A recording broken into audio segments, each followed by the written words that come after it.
श्री स्वामी समर्थ. नमस्कार मंडळी, आपल्या सर्वांचं मनपूर्वक स्वागत आहे. मंडळी, श्रावण महिना सुरू होण्यापूर्वी येणारी आषाढ अमावस्या ही महाराष्ट्राच्या धार्मिक आणि सांस्कृतिक परंपरेमध्ये अत्यंत महत्त्वाची मानली जाते. या अमावस्येला अनेक ठिकाणी दीप अमावस्या असेही म्हटले जाते. या दिवशी घरातील दिव्यांची पूजा करण्याची परंपरा आहे. पण तुम्हाला माहीत आहे का, याच दिवशी महाराष्ट्रातील अनेक घरांमध्ये लहान मुलांना कणकेच्या दिव्यांनी ओवाळले जाते. ही परंपरा नेमकी का आहे? कणकेच्या दिव्यांचा आणि मुलांच्या आयुष्याचा काय संबंध आहे? दीप अमावस्येला दिव्यांची पूजा कशी करावी, कोणते दिवे वापरावेत, कोणता नैवेद्य दाखवावा आणि या दिवशी कोणती मंगल कामना करावी, आजच्या या व्हिडिओमध्ये आपण याच सर्व गोष्टी अगदी सोप्या भाषेत जाणून घेणार आहोत. त्यामुळे व्हिडिओ शेवटपर्यंत नक्की पहा. मंडळी, 2026मध्ये आषाढ अमावस्या बुधवार दिनांक 12 ऑगस्ट रोजी आहे. पंचांगानुसार अमावस्या तिथीचा प्रारंभ 11 ऑगस्ट रोजी रात्री 1:53 होतो आणि अमावस्या तिथी 12 ऑगस्ट रोजी रात्री 11:06 समाप्त होते. त्यामुळे 12 ऑगस्ट हा दिवस दीप अमावस्येसाठी महत्त्वाचा मानला जातो. अर्थात आपल्या घरच्या परंपरेनुसार आणि स्थानिक पंचांगानुसार पूजेची वेळ निश्चित करणे योग्य राहील. मंडळी, आषाढ अमावस्या म्हणजे केवळ एक तिथी नाही. महाराष्ट्रात ही अमावस्या दीपपूजन, पितृस्मरण, दान, धर्म आणि आध्यात्मिक साधनेसाठी महत्त्वाची मानली जाते. आषाढ महिना संपतो आणि त्यानंतर श्रावण महिन्याची सुरुवात होते. श्रावण म्हणजे भक्ती, पूजा, व्रत आणि आध्यात्मिक साधनेचा महिना. त्यामुळे श्रावणाच्या आगमनापूर्वी घर स्वच्छ करणे, देवघर सजवणे आणि दिव्यांची पूजा करून घरामध्ये मंगलमय वातावरण निर्माण करणे अशी सुंदर परंपरा अनेक घरांमध्ये आजही पाहायला मिळते. आपल्या संस्कृतीमध्ये दिव्याला केवळ प्रकाश देणारी वस्तू मानले जात नाही. दिवा म्हणजे ज्ञानाचे प्रतीक, दिवा म्हणजे आशेचे प्रतीक, दिवा म्हणजे अंधारावर प्रकाशाचा विजय. आपल्या आयुष्यातील अज्ञान, भीती, निराशा आणि नकारात्मक विचार दूर होऊन ज्ञान, सकारात्मकता आणि आनंदाचा प्रकाश निर्माण व्हावा अशी भावना दिवा प्रज्वलित करण्यामागे आहे. म्हणूनच दीप अमावस्येच्या दिवशी घरातील दिव्यांची पूजा करण्याची परंपरा आहे. घरामध्ये असलेले पितळेचे दिवे, तांब्याचे दिवे, चांदीचे दिवे किंवा मातीचे दिवे स्वच्छ करून घ्यावेत. त्यांना व्यवस्थित धुवून पुसून घ्यावे. त्यानंतर घरातील देवघर किंवा स्वच्छ जागी पाट ठेवावा आणि त्यावर स्वच्छ वस्त्र अंथरावे. हे सर्व दिवे त्या पाटावर व्यवस्थित मांडावेत. त्यानंतर प्रत्येक दिव्याला हळद, कुंकू, अक्षता आणि फुले अर्पण करावीत. शक्य असल्यास दिव्यासमोर सुंदर रांगोळी काढावी. त्यानंतर तुपाचा किंवा तिळाच्या तेलाचा दिवा प्रज्वलित करावा. कापसाची वात लावून भक्तिभावाने दिव्याला नमस्कार करावा.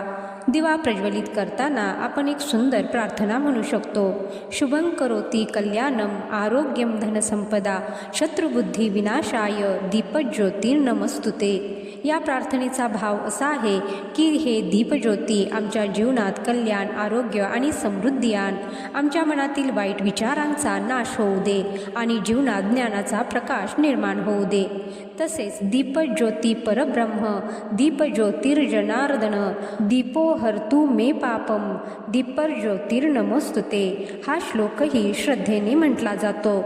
यानंतर आपल्या कुलदेवताची, श्री गणेशाची, भगवान शिवांची आणि माता लक्ष्मीची किंवा आपल्या श्रद्धेनुसार इष्टदेवतेची पूजा आणि आरती करावी.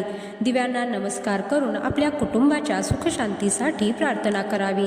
घरामध्ये आनंद, आरोग्य, समाधान आणि सकारात्मक वातावरण राहावे अशी मनापासून प्रार्थना करावी. यानंतर साखर, खडीसाखर, दूध, फळे किंवा घरातील सात्विक गोड पदार्थ नैवेद्य म्हणून अर्पण करता येतो. आपल्या घराच्या परंपरेनुसार नैवेद्य निवडावा. तर मंडळी, आता आपण जाणून घेऊया या दिवशीची सर्वात सुंदर आणि विशेष लोकपरंपरा. लहान मुलांना कणकेच्या दिव्यांनी ओवाळण्याची परंपरा. महाराष्ट्रातील अनेक कुटुंबामध्ये दीप अमावस्येच्या दिवशी लहान मुलांना कणकेच्या दिव्यांनी ओवाळले जाते. ही एक जुनी लोकपरंपरा आहे आणि तिच्या मागे मुलांच्या आरोग्याची, सुखाची, दीर्घायुष्याची आणि उज्ज्वल भविष्यासाठीची मंगल कामना जोडलेली आहे. या परंपरेमध्ये गव्हाच्या कणकेचे छोटे छोटे दिवे तयार केले जातात। या दिव्यांमध्ये तूप किंवा तेल घातले जाते आणि कापसाची वात लावली जाते। दिवा प्रज्वलित केल्यानंतर घरातील ज्येष्ठ व्यक्ती मुलांना औक्षण करते। अनेक ठिकाणी मुलांना 3 किंवा 5 वेळा ओवाळण्याची पद्धत आहे।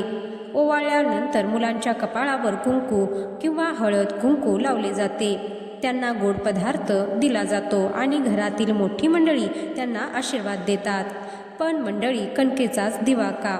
बऱ्याच भागामध्ये कणकेचे दिवे बनवण्याची पद्धत आहे। तर कणकेचे दिवे जे आहेत ना, तर ते तुम्ही नुसते गव्हाचे पीठ घ्यायचं आहे, त्यामध्ये थोडीशी हळद टाकायची, मीठ टाकायचे नाही आणि याचे एकमुखी दिवे तुम्हाला बनवून घ्यायचे आहेत। किंवा बघा, दुसऱ्या पद्धतीने देखील गव्हाच्या पिठाचे दिवे हे बनवले जातात। त्यामध्ये तुम्ही गुळाचं पाणी करून त्यामध्ये गव्हाचं पीठ टाकून घट्ट मळून घ्यायचं आणि त्याचा एकमुखी दिवा हा बनवला जातो। तर तुमच्याकडे जी काही पद्धत आहे त्यानुसार तुम्ही या कणकेचे दिवे या प्रकारे बनवू शकता। तर एकमुखी दिवे आता हे जे काही आहे ते तुम्ही 5, 7, 11 याप्रमाणे तुम्ही बनवू शकता आणि या दिव्यांमध्ये तुम्हाला तूपच घालायचं आहे आणि त्यामध्ये फुलवातच लावायचे आहे। कारण या कणकेच्या दिव्याने हे जे काही सर्व दिवे आपण प्रज्वलित करणार आहोत, दिव्यांची पूजा करणार आहे, तर या पूजेला ओवाळलं जातं। म्हणून या कणकेच्या दिव्यांमध्ये तेलाचा वापर हा अजिबात करायचा नाही किंवा लांब वातीचा देखील आपल्याला वापर हा या दिव्यांमध्ये करायचा नाही। बघा, मनुष्याला म्हणजे मानवाला तुपाच्या दिव्याने ओवाळायचं नसतं आणि देवाला कधीच तेलाच्या दिव्याने ओवाळायचं नसतं। नेहमी आपल्याला कोणाचं औक्षण करायचं असेल तर मनुष्याला ओवाळण्यासाठी तेलाच्या दिव्याचाच वापर हा करायचा असतो आणि देवाला ओवाळण्यासाठी तुपाच्या निरंजनाने ओवाळायचं असतं। तेलाच्या दिव्यांनी देवांना कधीच ओवाळायचं नाही आणि म्हणूनच या कणकेच्या दिव्यांमध्ये तुपाचे दिवे तुम्हाला लावायचे आहेत आणि त्या कणकेच्या दिव्यांनीच या दिव्यांना ओवाळायचं आहे। कारण आपण अग्निदेवतेचे पूजन करणार आहोत आणि मुलांना कणकेच्या दिव्यांनी ओवाळणार असाल तर त्यामध्ये लांब वात आणि तेल घालून मुलांना ओवाळावे। आता कणकेचे दिवे का वापरायचे, तर यामागे एक सुंदर सांस्कृतिक प्रतिकात्मक अर्थ सांगितला जातो। कणिक म्हणजे अन्नाचे प्रतीक आणि दिवा म्हणजे प्रकाशाचे प्रतीक। म्हणजेच मुलांच्या आयुष्यात अन्नाची कमतरता भासू नये, त्यांना आरोग्य लाभावे आणि त्यांच्या जीवनात ज्ञानाचा आणि सुखाचा प्रकाश कायम राहावा, अशी मंगलकामना या परंपरेतून व्यक्त केली जाते।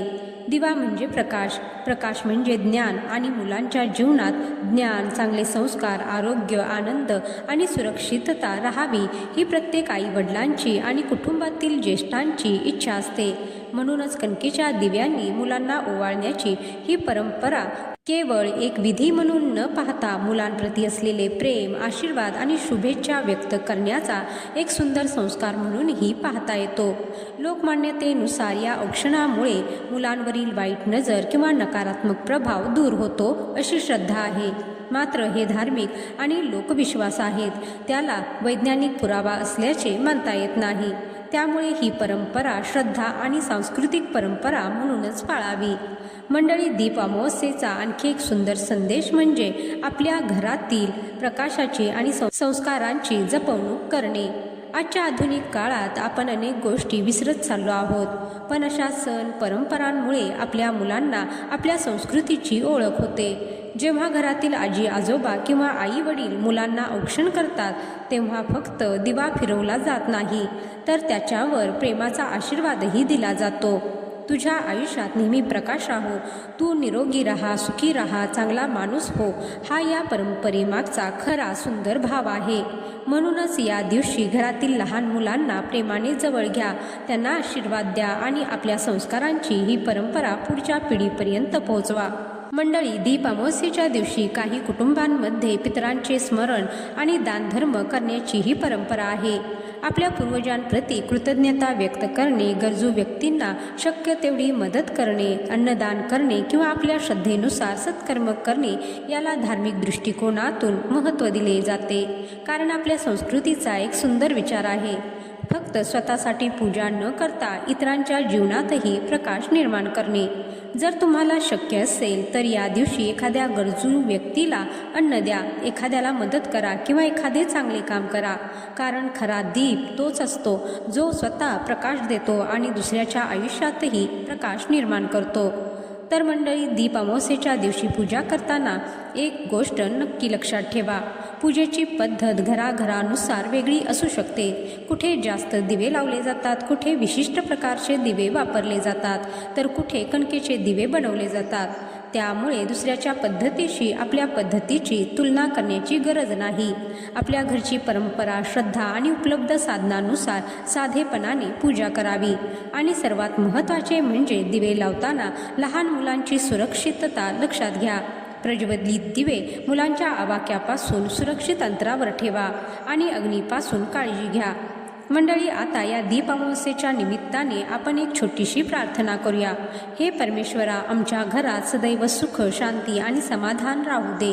आमच्या कुटुंबातील प्रत्येक व्यक्तीला आरोग्य लाभू दे.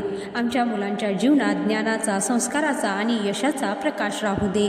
आमच्या मनातील अज्ञान, भीती आणि नकारात्मक विचार दूर होऊ देत. आमच्या पूर्वजांना शांती लाभू दे आणि आमच्या हातून नेहमी चांगली कर्मे घडू देत. आपल्या घरात प्रेम, आपुलकी आणि सकारात्मकता कायम राहू दे. हीच दीप अमावस्येची खरी भावना आहे. तर मंडळी, एका छोट्याशा दिव्यामध्ये किती मोठा संदेश दडलेला आहे. दिवा स्वतः जळतो आणि आजूबाजूला अंधार दूर करतो. त्याचप्रमाणे आपल्या आयुष्यातही आपण ज्ञान, प्रेम, दया आणि चांगले संस्कार यांचा प्रकाश पसरवला पाहिजे. आषाढ अमावस्या म्हणजे अंधाराची भीती बाळगण्याचा दिवस नाही, तर त्या अंधारात एक दिवा लावण्याचा दिवस आहे. घरात दिवा लावताना आपल्या मनातही एक दिवा लावा, विश्वासाचा, चांगल्या विचारांचा आणि सकारात्मकतेचा. आणि म्हणूनच या दीप अमावस्येला घरातील दिव्यांची पूजा करा. आपल्या मुलांना प्रेमाने ओवाळा, ज्येष्ठांचे आशीर्वाद घ्या, पूर्वजांचे स्मरण करा आणि शक्य असेल ते चांगले कार्य करा. जर तुम्हाला ही माहिती आवडली असेल तर व्हिडिओला लाईक करा, शेअर करा आणि आपल्या चॅनलवर नवीन असाल तर चॅनलला सबस्क्राईब करायला विसरू नका. तसेच कमेंटमध्ये श्रद्धेने लिहा, श्री स्वामी समर्थ आणि दीपज्योती नमस्तुते. व्हिडिओ शेवटपर्यंत पाहिल्याबद्दल धन्यवाद. जय श्री स्वामी समर्थ.